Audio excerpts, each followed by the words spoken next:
बिस्मिल्लाहिर्रहमानिर्रहीम। अस्सलाम वालेकुम नाज़रीन, आप यूट्यूब चैनल देख रहे हैं। मैं इमरान खान हूँ। मैं एक बड़े अहम इशू पे बात करना चाहता हूँ मैं और मुखातिब होना चाहता हूँ जनाब मोहतरम इंजीनियर मोहम्मद अली मिर्ज़ा साहब से। और मैंने कभी उनके बारे में वीडियो नहीं बनाई या उनके जो पॉलिटिकल ख़यालात हैं इसके बारे में कभी इजहार नहीं किया। ज़िंदगी में एक दो मरतबा सिर्फ उनके बारे में बात की, और वो मैंने इसलिए बात की कि मैंने उनसे सीखा। और ये एक्चुअली मुझे आज इसलिए बात करनी पड़ रही है कि मैं एक गाड़ी में ट्रैवल कर रहा था और हम गाड़ी में जितने लोग मौजूद थे उनमें अक्सरियत इंजीनियर साहब को सुनने वालों की थी।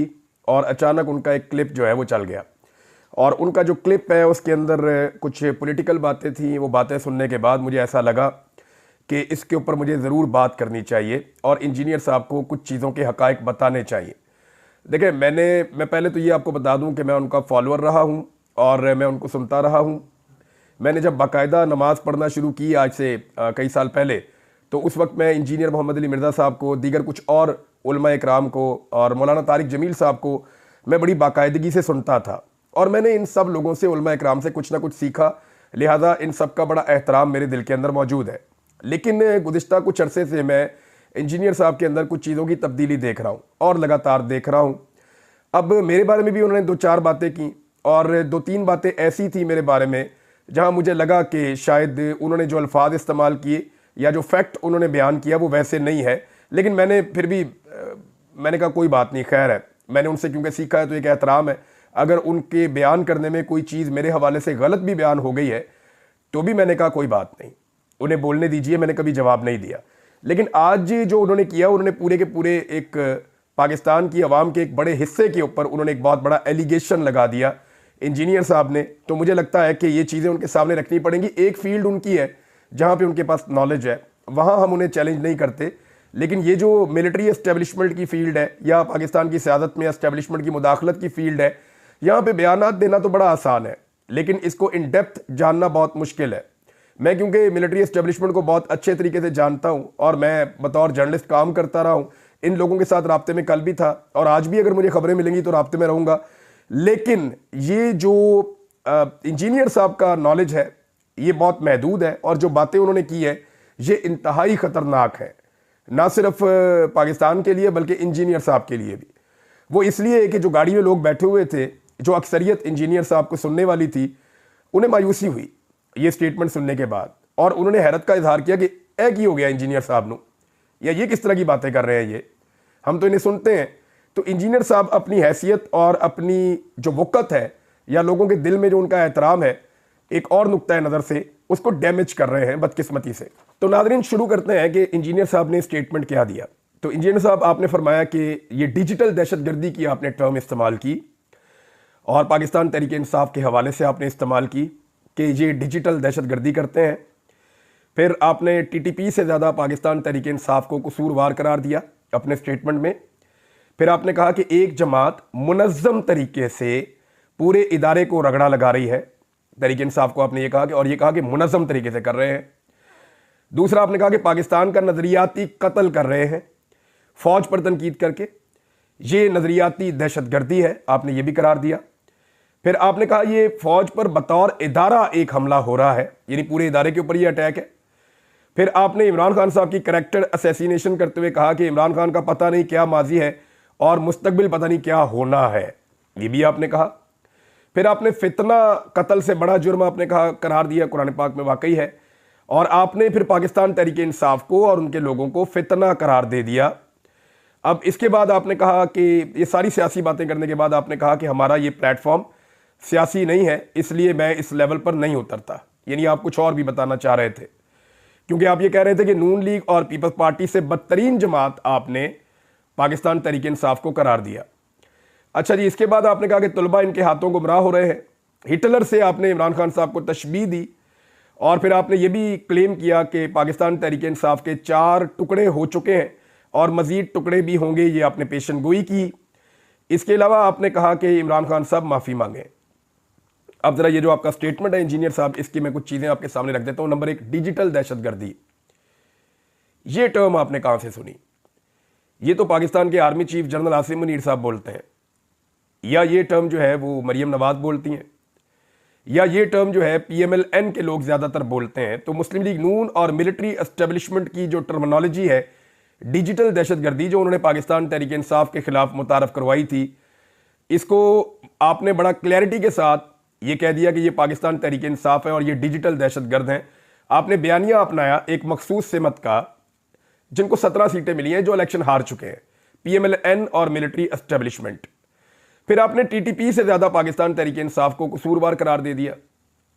अब तहरीक तालिबान पाकिस्तान इंसानों का कत्लेआम करते हैं और PTI एक सियासी जमात है, उन्होंने किसी एक का भी कत्ल नहीं किया, वो सिर्फ अपना मौक़िफ़ बयान करते हैं। और अगर जमहूरियत है इस मुल्क में तो सबको अपना मौक़िफ़ बयान करने की इजाज़त होनी चाहिए। फिर आप कह रहे हैं कि एक जमात मुनज़्ज़म तरीके से पूरे इदारे को रगड़ा लगा रही है। देखें, इमरान खान साहब ने बार बार कहा, अभी जो उन्होंने खतूत लिखे हैं आप उनको पढ़ लें, उसमें इमरान खान साहब ने क्या कहा। इमरान खान ने कहा कि फ़ौज भी मेरी, मुल्क भी मेरा। वो तो फ़ौज को ओन कर रहे हैं। ये जो तनकीद होती है, मैं करूं, इमरान खान करें, या बाकी जो लोग ओवरसीज़ पाकिस्तानी हैं या जो पाकिस्तान के अंदर सोशल मीडिया एक्टिविस्ट हैं, ये लोग फ़ौज के खिलाफ तो नहीं है। फ़ौज को तो हम अपना पेट काट के पालते हैं। फ़ौज जो है वो तो हम अपना खून पसीना एक करके फ़ौज के लिए बजट इकट्ठा करते हैं और हम ये चाहते हैं कि हमारी मजबूत फ़ौज हो। ये पूरा पाकिस्तान यही चाहता है। मामला फ़ौज का नहीं है, मामला यह है कि मिलिट्री एस्टेब्लिशमेंट, ये ऊपर बैठे हुए चंद लोग होते हैं, आप बेहतर जानते हैं। मिलिट्री एस्टेब्लिशमेंट की जो गलत पॉलिसियां हैं उनकी वजह से फ़ौज में और अवाम में दूरियां पैदा हो रही हैं। माजी में भी होती रही हैं, अब भी हो रही हैं। जब याया खान था सदर तो उस वक्त भी कई मौलवी साथ खड़े हो गए थे याया खान के, और वो उस वक्त कह रहे थे जो फ़ौज के खिलाफ बोलेगा वो इस्लाम के खिलाफ बोलेगा, जो फ़ौज के खिलाफ बोलेगा वो फितना है, फितने को कुचल दिया जाए। फितना कुचलते कुचलते मुल्क के दो टुकड़े करवा लिए थे, अच्छी तरह याद है। जो लोग उस दौर में जिंदा थे उनसे आप पूछ लें, नहीं तो उस दौर की किताबें उठाकर आप पढ़ लें। तो अब ज़रा क्लैरिटी के साथ आ जाएं कि इमरान खान तो कहते हैं कि फ़ौज मेरी है, मुल्क भी मेरा है, लेकिन जो मिलिट्री एस्टेब्लिशमेंट की गलत पॉलिसियां हैं जिनका मैं आगे जाके जिक्र करूंगा, उनकी वजह से अवाम में और फ़ौज में दूरियां पैदा हो रही हैं। और अपने तीनों खतूत में इमरान खान साहब ने इख्तिताम में बताया कि फ़ौज ये सियासी कार्रवाइयां बंद कर दे, वरना ये दूरियां ख़त्म नहीं होंगी। और पाकिस्तान की फ़ौज और पाकिस्तान के मुल्क के मफाद में है कि फ़ौज और अवाम के बीच में खलीज ख़त्म हो या कम हो। उसका फार्मूला भी वो बताते हैं कि ये जो गंद आप 70 साल से मार रहे हैं ये बंद कर दें। और ये गंद इमरान खान साहब के दौर में भी इन्होंने मारा है, तो ये बंद कर दें ना। अब किसी दौर में तो बंद करना है, किसी ने तो आगे इसको रोकना है। तो आज इमरान खान उसको रोकने के लिए खड़ा है, कल कोई और खड़ा था, परसों कोई और खड़ा था, लेकिन जितनी शिद्दत और ताकत से इमरान खान खड़ा है ऐसे कोई खड़ा नहीं हो सका।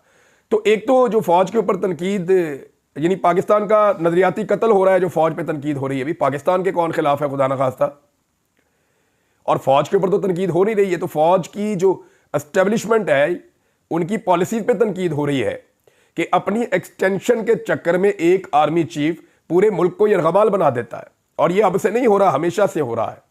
राहील शरीफ की क्या ख्वाहिश थी? एक्सटेंशन। जनरल बाजवा को क्या चाहिए था? एक्सटेंशन। ये जो अभी 26वीं तरमीम पास करवाएगी, जिस तरीके से करवाएगी, उसके बाद हुआ क्या? एक्सटेंशन। 5 साल की मुद्दत मुलाजमत होगी आर्मी चीफ की, और इससे पहले भी यही होता रहा है। तो एक्सटेंशन है ना, एक बंदा अपनी नौकरी की खातिर पूरे मुल्क को दांव पर लगा देता है अपनी बादशाहत की खातिर। इसको नजरियाती दहशतगर्दी आपने करार दिया। ये आप कह रहे हैं कि ये फौज पर बतौर इदारा हमला हो रहा है। मैं आपको बार बार कह रहा हूं कि पाकिस्तानी अवाम फौज पे हमला आवर नहीं है, ना पाकिस्तानी अवाम फौज से नफरत करती है। पाकिस्तानी अवाम सिर्फ फौजी क़यादत की पॉलिसियों से नाला है। वो ये कहती है कि आप सियासत में मुदाखलत बंद करें और वो तमाम काम जो माजी में आप करते रहे हैं और हम आंखें बंद करके यकीन करते रहे। इमरान खान का कसूर ये है कि ये वो पहला आदमी है जिसने आम आदमी को समझा दिया कि ये मुदाखलत हो रही है। नवाज शरीफ ने समझाने की कोशिश की, लोग समझने लगते थे, मियां साहब डील कर देते थे। मियां साहब समझाने की कोशिश करते थे, लोग समझने लगते थे, मियां साहब डील कर देते थे। पीपल्स पार्टी ने समझाने की कोशिश की, लोग समझने लगते थे, पीपल्स पार्टी डील कर देती थी। आज इमरान खान का फर्क यह है कि उसने समझाने की कोशिश की, लोग समझ गए, और इमरान खान ने डील नहीं की। तो यह फर्क है, ये मैं आपको बता देता हूं। फिर एक और आपने कैरेक्टर असैसिनेशन की, आपको जेब नहीं देती। इमरान खान के माजी का क्या किसी को नहीं पता? वो खुद अपने मुंह से कहता है मैं कौन सा कोई फरिश्ता था। इंजीनियर साहब, किसी के माजी के ऊपर भी कोई उंगली उठा सकता है, माजी तो किसी का भी साफ नहीं होता। बड़े बड़े सहाबा इकराम के माजी के ऊपर भी लोग उंगलियां उठाते थे। हम तो उनके पैरों की खाक भी नहीं है, हम तो उनके जूतों की खाक भी नहीं है। लेकिन आप इमरान खान की कैरेक्टर असैसिनेशन कर रहे हैं। क्या आपने उसके दिल में झांक कर देखा है कि वो अल्लाह के कितने करीब है?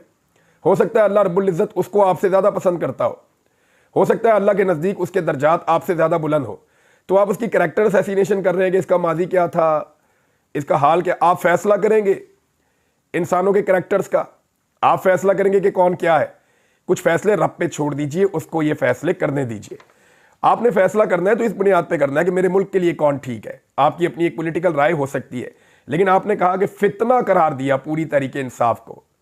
आपको पता है इन्हें पाकिस्तान में कितना वोट पड़ा है, इनसे बल्ले का निशान छीन लिया, इनसे इनकी तमाम सहूलियात छीन ली, इन्हें दीवार के साथ लगा दिया गया। फिर भी अवाम की सबसे बड़ी तादाद ने करोड़ों की तादाद में निकलकर बदतरीन धांधली और फस्तायत और जुल्म और जबर के बावजूद निशान ढूंढ ढूंढ कर लोगों ने ठप्पे लगाए और इमरान खान के साथ खड़े हुए। आप अंदाजा कीजिए, यानी आप जिन्हें फितना करार दे रहे हैं वो पाकिस्तान की सबसे बड़ी अक्सरियत है। इस तरह तो इंजीनियर साहब, बड़ी माजरत के साथ, आपको भी लोग फितना कहते हैं तो आपका उसके ऊपर दिल नहीं दुखता, आपको तकलीफ नहीं होती जो आप इन्हें फितना करार दे रहे हैं। जब आईएसआई ने मुझे उठाया था, मेरे पे टॉर्चर कर रहे थे, तो मुझे कहते थे तुम फितना हो, और मुझे कहते थे तुम्हारा एक तरफ का बाजू और एक तरफ की टांग काट देंगे। मैं तो अपना काम कर रहा था। मैंने उन्हें कहा जी कोई इलीगल मैंने काम किया है, कोई गैर कानूनी गैर आईनी काम किया है, मुझे अदालत में पेश कर दें। उन्होंने कहा जी अदालतें तुम छूट जाते हो वहां से। तो भैया अदालतों से मैं इसलिए छूटता हूं ना कि आप साबित कुछ नहीं कर सकते। मैं जो बात करता हूं पाकिस्तान के आइन और कानून के दायरे के अंदर रहकर करता हूं, उससे बाहर जाता नहीं हूं।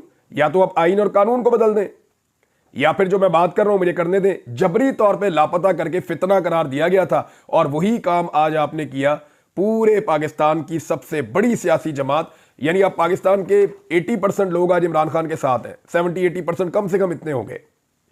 सर्वे करवा कर देख लें आप। तो इतने सारे लोगों की आपने इज्तिमाई तौहीन कर दी और आप ये कह रहे हैं कि ये सारे फितना है। ये अफसोसनाक है। आप अपनी क्रेडिबिलिटी के ऊपर जो है वो बट्टा लगवा रहे हैं। और मैं एक बात अर्ज करूं, मुझे ज़ाती तौर पे ऐसा लगता है कि ये इंजीनियर साहब आप नहीं है, ये कोई और आपके अंदर बोल रहा है, या कोई मजबूरी आपके अंदर बोल रही है। आप ऐसे हो नहीं सकते। जिस इंजीनियर मोहम्मद अली मिर्जा को मैं सुनता था चंद साल पहले तक, वो ऐसा था नहीं। मैं और बहुत सारे उलमा इकराम को भी और तमाम मकातब फ़िक्र के उलमा इकराम को सुनता हूँ। मैं शिया, सुन्नी, वहाबी, देवबंदी, कोई भी है, मैं सबको सुनता था। जिससे मुझे कोई अच्छी बात मिलती है मैं उस अच्छी बात को अडॉप्ट करता हूँ। अब नाज़रीन, इस पर आपने ये भी कहा कि हमारा ये प्लेटफॉर्म सियासी नहीं है। सारी सियासत करने के बाद एंड में अगर आप ये कह दें और जान छुड़ाएं, तो मैं इंतहाई मादरत के साथ हाथ जोड़ के आपसे मादरत कर लेता हूँ। तो सर ये मुनाफकत नहीं कहूँगा इसको मैं, तो और क्या कहूँगा। यानी आपने सारी सियासी बात करने के बाद एक पार्टी को फितना करार दे दिया, लताड़ के रख दिया, मुल्क दुश्मन करार दे दिया, उनको डिजिटल दहशतगर्द आपने उनको करार दे दिया, खवारिज से बदतरीन आपने उनको करार दे दिया, और एंड में कह रहे हैं मैं सियासी हुई नहीं तो मैं तो इस पर बात ही नहीं करना चाहता। और अगर आपकी सियासी समझ बूझ ये कहती है कि पीपल्स पार्टी और PMLN इमरान खान से बेहतर है, तो सर अल्लाह का वास्ता आप सियासत पे बात ही ना किया करें। आप सिर्फ माशी आदादो शुमार उठा के देख लें, इमरान खान के दौर के और आज के उठा के देख लें। आप सिर्फ कारकर्दगी उठाकर देख लें। ऐसा नहीं है कि इमरान खान मिलिट्री एस्टेब्लिशमेंट के साथ एक पेज पे नहीं था, इमरान खान भी था। लेकिन मुझे हैरत इस बात पे होती है कि नवाज शरीफ और पीपल्स पार्टी, जिन्होंने 1 दर्जन मरतबा अवाम को ट्रक की बत्ती के पीछे लगाया कि हम मुल्क में सिविलियन सुपरमेसी लेकर आएंगे, हम मुल्क के अंदर जो है वो मिलिट्री एस्टेब्लिशमेंट को उसके किरदार में वापस भेजेंगे, इन्होंने 1 दर्जन मरतबा कौम को इस ट्रक की बत्ती के पीछे लगाया। आप इन पर यकीन करने को तैयार हैं। और वो एक आदमी जिसने पहली मरतबा एस्टेब्लिशमेंट के खिलाफ झंडा बुलंद किया, और उससे 1 मरतबा यह गलती हुई कि उसने एस्टेब्लिशमेंट के साथ अच्छे ताल्लुकात बनाए और वहां भी उसको धोखा मिला, तो आज अगर वो आदमी खड़ा है तो आप 1 मरतबा उस पर भरोसा करने को तैयार नहीं है। तो इसका मतलब पता क्या है? इसका मतलब यह है कि आप इमरान खान के बुग़्ज़ में मुब्तला है। इसका मतलब यह है कि आप मुस्लिम लीग नून के कारकुन हैं, आपका मुस्लिम लीग नून से बहुत अच्छा ताल्लुक है, और मुस्लिम लीग नून की वजह से आप एस्टेब्लिशमेंट की पॉलिसी को टो कर रहे हैं। यानी अब बहुत कुछ ऐसा हुआ है। यानी आप कह रहे हैं कि PTI के 4 टुकड़े हो गए। कौन से टुकड़े हुए इंजीनियर साहब? आज भी इमरान खान जिस पे हाथ रखता है वो लीडर बन जाता है इस पार्टी में, जिससे हाथ उठाता है वो परवेज खटक और मरवत बन जाता है। आप अंदाजा कीजिए ना कहां खड़ी है मकबूलियत बाकियों की। जितने लोग पाकिस्तान तहरीक इंसाफ से अलग हुए वो सारे आज पूरा जोर लगा रहे हैं, एस्टेब्लिशमेंट की मिन्नतें कर रहे हैं कि जैसे हमें इस पार्टी में से निकलवाया था वैसे ही हमें इस पार्टी में दोबारा दाखिल करवा दीजिए। वो बेचारे सारे कोशिश कर रहे हैं उस पार्टी में वापस आने के लिए। कौन से 4 टुकड़े हुए? कोई ऐसा टुकड़ा नहीं है जिसकी कोई जरा सी भी अहमियत या हैसियत मौजूद हो। इंतखाबी निशान छिनने के बावजूद वो आज दीवार की तरह, दीवारें चीन की तरह आपके सामने खड़े हैं। फिर आप माफी का मुतालबा कर रहे हैं इमरान खान से। यार आप उन जर्नैलों को क्यों नहीं कहते जिन्होंने 4 दफा इस मुल्क में मार्शल लॉ लगाया? आप उन्हें क्यों नहीं कहते माफी मांगे जिन्होंने 26 नवंबर को इंसानों का कत्लेआम किया, लाइटें बंद करके, अंधाधुंध गोलियां चलाई, स्नाइपर राइफल से गोलियां चलाई, लोगों को एहतजाज का हक नहीं दिया, जिसको आईन में लिखा हुआ है, कानून में लिखा हुआ है कि एहतजाज कर सकते हैं, उनको गोलियां मारी। 9 मई को वजीर आजम की गैर कानूनी गिरफ्तारी हुई, साबिक वजीर आजम की, और उस गिरफ्तारी के बाद जो रद्द-ए-अमल आया, फिर वहां भी लोगों को गोलियां मारी गई। उस पर तो आपने कभी नहीं कहा कि वो माफी मांगे। खवातीन की बेहुरमती पे आपने कभी कहा कि माफी मांगे? कभी पाकिस्तान 2 लख्त हुआ, आपने कहा मिलिट्री एस्टेब्लिशमेंट को कि माफी मांगे? वजीर आला को 2 दफा अगवा किया गया एक सूबे के, वो बेचारा बताता नहीं है अपनी इज्जत की खातिर, वहां तो आपने नहीं कहा कि माफी मांगे। काला तरीन कानून ये लेकर आ गए पीका के मामले के अंदर। मैं पहले इसके हक में था, आज भी हूं कि सख्त कवानीन बनने चाहिए, लेकिन भाई कोई अदालत तो हो ना जिसके अंदर आप जाएं बाद में। ये तो कानून बना ही नहीं, लाकानूनियत आ गई है, काला तरीन काम हो गया है। पहले आप बोलते थे जब पीटीआई के दौर में ये आ रहा था, आज आप उसके ऊपर बात करने को तैयार नहीं है। पार्लिमान पर हमला हुआ, उसके ऊपर आप नहीं बोले। औरतों और बच्चों को अगवा किया गया इस मुल्क में एक आईनी तरमीम के लिए, वहां आपने माफी का नहीं कहा। इद्दत वाला केस, यानी पाकिस्तान की नहीं दुनिया की तारीख के घटिया तरीन केसेस में से एक केस बनाया गया एक साबिक खातून अव्वल के ऊपर, सिर्फ इमरान खान को और उसकी बीवी को जलील करने के लिए, उसके ऊपर आप नहीं बोले। चादर और 4 दीवारी का तकद्दुस पामाल हुआ, उस पर कोई हदीस आपको याद नहीं है, उस पर इस्लाम नहीं जागता आपका। अदलिया पर मुकम्मल कब्जा कर लिया गया पाकिस्तान में, इसके बारे में हमारा इस्लाम कुछ नहीं कहता। फलस्तीन के मौके पे जो निकलता है उसको डंडे मारते हैं, गिरफ्तार कर लेते हैं, इस पर हमारा इस्लाम कुछ नहीं कहता। इंसानी हुकूक की पामालियां पाकिस्तान में हो रही हैं, लगातार हो रही हैं। क्या इस पर बिल्कुल खामोशी रहेगी? इस पर कोई माफी नहीं मांगेगा।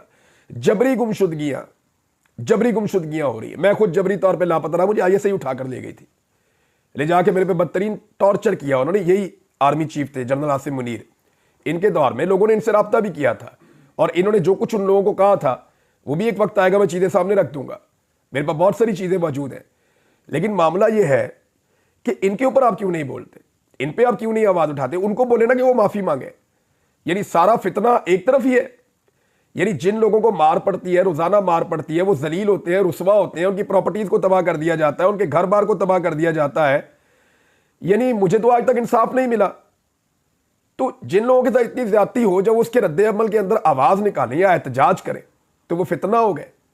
वो सोशल मीडिया पे आवाज उठाते हैं, मीडिया पे आवाज उठाते हैं, सड़कों पे निकल कर एहतजाज करते हैं। आपको गुस्सा यह है कि यूके के अंदर आर्मी चीफ के खिलाफ एहतजाज क्यों हुआ? वो फौज के खिलाफ नहीं हुआ, जनरल आसिम मुनीर साहब जो आर्मी चीफ है उनके खिलाफ एहतजाज हुआ। और वो इसलिए हुआ कि इस आर्मी चीफ ने एक जाली हुकूमत बनाई है फार्म 47 के ऊपर।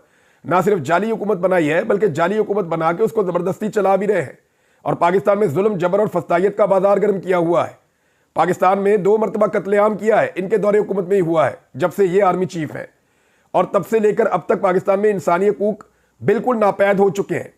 इन सारे हालात में जब पाकिस्तान में एहतजाज करने के लिए जो निकलता है उसको निशाने इबरत बना दिया जाता है, तो बाहर मुल्क में लोग एहतजाज भी ना करें तो और क्या करें, आवाज ना उठाएं तो और क्या करें।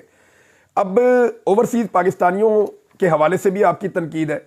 अच्छा जी, इसमें मैं इंजीनियर साहब, क्योंकि बहुत लंबा हो जाएगा वीलॉग, मैं जाते जाते आपको 2-3 चीज़ें बताना चाहता हूँ। एक तो ये है कि इंतहाई माजरत के साथ आपने नून लीग के साथ अपनी वाबस्तगी जो है वो साबित कर दी है। आज आप नून लीग और उन्हें लाने वाली एस्टेब्लिशमेंट की सफ में खड़े हैं सर, इंतहाई माजरत के साथ। तो इंजीनियर साहब, आप मेरे बारे में चंद सवालात उठाएंगे, उनके जवाब मैं आपको दे देता हूँ। नंबर 1, आप ये कहेंगे कि आपने माजी में फाइलें देखी एस्टेब्लिशमेंट के कहने के ऊपर और आपने प्रोग्राम किए, तो बिल्कुल आप दुरुस्त कहेंगे। लेकिन मैंने जो तकरीर की थी उसमें मैंने ये भी कहा था कि पहले मैंने अपने आप को कायल किया। जब मुझे माजी में फाइलें दिखाई गई, सहाफ़ी का काम ही ये होता है कि खबर निकाल कर लाना, तो मैंने बाकायदा शरीफ खानदान को लेटर्स लिखे थे, सवालात भिजवाए थे, इनके पास कोई जवाब नहीं था, और मैं मुतमईन हो गया था कि इन्होंने पैसा लूटमार किया जिसका जवाब ही आज तक नहीं दे सके। लिहाजा मैंने उसके ऊपर काम किया, अरशद शरीफ ने काम किया, बाकी लोगों ने किया। इसी तरह मुझे और अरशद शरीफ को इमरान खान के बारे में भी फाइलें दिखाई गई थी। हमें दावत दी गई और हमें कहा गया जनाब आप ये फाइलें देखें, ये देखें इमरान खान ने करप्शन की है, और हमारे किसी सवाल का जवाब आईएसआई के अफसरान के पास नहीं था। मैं आपको क्लियरली बता रहा हूं। और हमने इमरान खान साहब को भी सवालनामा भेजा था और उन्होंने हमें सारी चीजें क्लियर कर दी थी। तो ये फर्क है। यानी एक सहाफ़ी का काम ये है ना कि वो पहले तहकीक कर ले। तो मैंने तहकीक की, मेरी तहकीक में नवाज शरीफ साहब जालिम साबित हुए, उन्होंने लूटमार की हुई थी, लिहाजा उनके खिलाफ मैंने अपने प्रोग्राम्स किए, मैं आज भी उन पर कायम हूं। और मेरी तहकीकात में इमरान खान के खिलाफ आईएसआई ने गलत केस बनाया था, लिहाजा मैंने वो प्रोग्राम नहीं किया और मैं आज भी अपनी बात पे कायम हूं और ये चीजें साबित भी हो रही हैं। नंबर 2, आप ये सवाल उठाएंगे कि पीका ऑर्डिनेंस पे मेरा मौक़िफ़ पहले कुछ और था और आज कुछ और है। देखिए, पीका ऑर्डिनेंस था वो, मेरा मौक़िफ़ आज भी वही है। कवानीन को सख्त कीजिए, सबके ऊपर लागू कीजिए, लेकिन कम से कम किसी अदालत में जाने का इख्तियार तो रखिए हमारे पास। ये नहीं होना चाहिए कि एक खास तबके को पीसने के लिए आज पूरी दुनिया का जो वर्ल्ड रिकॉर्ड है वो ये बता रहा है कि गजा के बाद पाकिस्तान में सहाफ़ी सबसे ज़्यादा गैर महफूज है। क्या इमरान खान के दौर में ऐसा था? ऐसा नहीं था।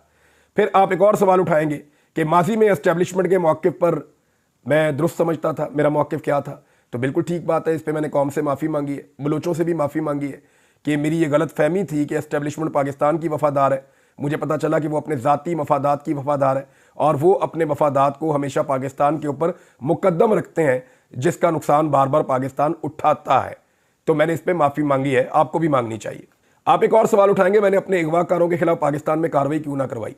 तो एक तो ये याद रखिएगा, मैंने पाकिस्तान में ये बात कई मरतबा बता दी थी कि मुझे आईएसआई ने अगवा किया और मैंने पाकिस्तान में बाकायदा पुलिस से भी रुजू किया था, अदालतों के भी दरवाजे खटखटाए थे, किसी ने भी मुझे इंसाफ देने से इनकार कर दिया। और जब मुझे कत्ल करने की साजिश शुरू हुई तो मुझे पाकिस्तान छोड़ना पड़ा बदकिस्मती से। तो मैंने पूरा जोर लगाया पाकिस्तान के अंदर इंसाफ लेने का, लेकिन क्योंकि वहाँ पे आर्मी चीफ है, लेकिन क्योंकि वहाँ पूरा का पूरा मिलिट्री एस्टेब्लिशमेंट है, तो मुझे इंसाफ मिलने की कोई उम्मीद नहीं थी और कोई दरवाज़ा नहीं खुल रहा था। फिर आप मुझे बतौर सहाफ़ी बैलेंस होने का मशवरा देंगे, तो मैं आपको एक चीज़ बता दूँ इंजीनियर साहब कि मैं सही और गलत के बीच में बैलेंस नहीं हो सकता। माजी में जब इमरान खान की हुकूमत थी तो मैंने कई चीज़ों पे उन पे इख्तलाफ किया और तनकीद की और भरपूर की। हो सकता है मैं आइंदा भी तनकीद करूं, लेकिन एक बात आप अपने जहन में रखें कि मैं मरे हुए को नहीं मारूंगा, क्योंकि मैं सहाफ़ी होने से पहले एक इंसान भी हूं और मुसलमान भी हूं। तो तारीख़ की दुरुस्त सिमत में खड़े होना, मजलूम का साथ देना, ये भी हमारी जिम्मेदारी होती है। मैं अगले वीडियो में नाज़रीन आपको खबरें बताऊंगा। इंजीनियर साहब का बड़े अरसे से उधार था, मैं चाह रहा था कि मैं ना इस बारे में बात करूं, लेकिन उनके इस क्लिप ने मुझे मजबूर किया। अपना ख्याल रखिएगा, अपने इस चैनल का भी। अल्लाह हाफ़िज़।